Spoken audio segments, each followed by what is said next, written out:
Hey, welcome to the Danger Zone. It's Ashley. Everything in this video was found on a public domain. Look down below for the full disclaimer. Lots of love and many blessings your way. I'm going to talk as fast as I can. There's just so much going on.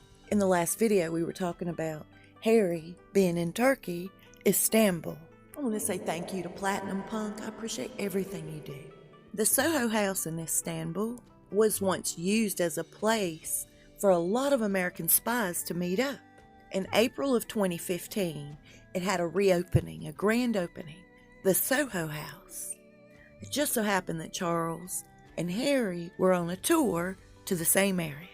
It's now been discovered that was the first time they ever met up with Meghan.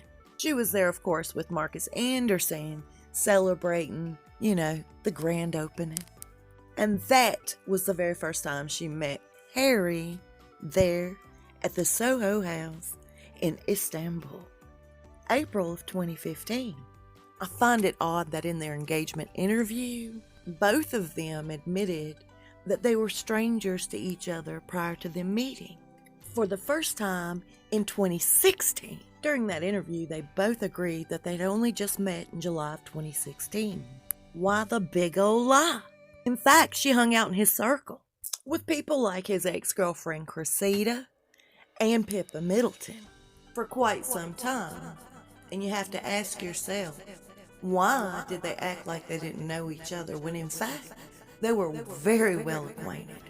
Now, as it was told to me, in 2015, the Queen's advisors came to her and said, look, you're losing popularity, you're going to a crisis. Only way to do that is to modernize the monarchy. And a plan was set in motion. Harry was to marry outside of his race. This comes directly from a royal insider, and in my opinion, it's true, but I have to say, allegedly.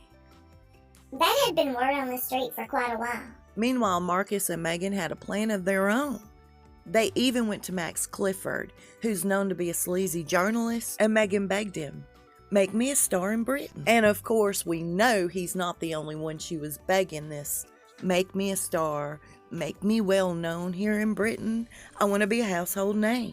Asked the same favor from Lizzie Cundy. Please set me up with single aristocratic men. She went to Piers Morgan, asking him the same thing. And she hurt him really bad because he's still talking about it. Damn the good luck. In the Soho House, Marcus discovered that Harry was single, looking for someone not white. And of course, through Marcus, Meghan and Harry get reacquainted. He couldn't stand her from the jump, as it's been told to me. And according to her public diary, she couldn't stand him either. He certainly was not her physical type. She was going after somebody totally different. Behind Harry's back, of course, she wanted in that family. Here's where it gets interesting, folks. Here we go. A few months into dating Meghan, he ran into a girl at Amsterdam Soho House named Sarah Macklin. She was a model in the middle of her career. Rumor is he got way more serious than she did really fast. He ghosted Meghan for this woman.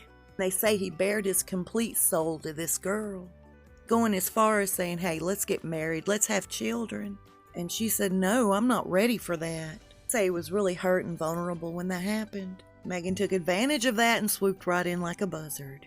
As it was told to me, and I just believe it, I can't help it, but I do. He tried everything in his power to back out of this marriage. And a big thank you to my friend Natural Mystic. Without you showing me this, I wouldn't have dove into it a little deeper. Here's what I found out. Evidently, he tried everything, including planting his own stories in the media. This is desperate, in my opinion. Right before the wedding, a handwritten letter along with an attached picture of a little boy with red hair was received at the palace. This letter claimed that this was Harry's love child. He was 3 years old. Something needed to be done. I thank you, Journalist Jay, very much. According to my friend Journalist Jay, he said that they've all thought that was a planted letter by Harry himself, trying to discourage her from marrying him. I don't think that would have worked at all. Meanwhile, during her engagement, she was going behind his back, talking to Max Beasley on the down low, even being flirty with him openly on social media. Allegedly, a couple of months after the wedding, into this marriage, Max just decided he had to ghost her. He had to ignore her to make it stop.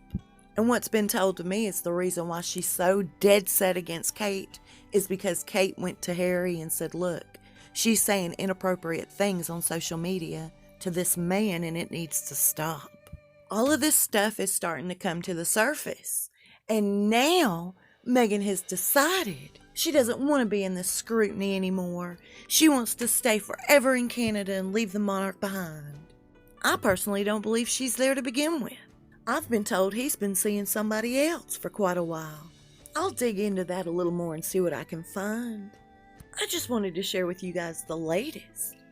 I'm praying a hedge of protection around those that are fighting the fires in Australia. God bless y'all. I hope this ends soon with very little casualty. I'll see y'all soon and we'll talk fast. Y'all stay safe and be blessed.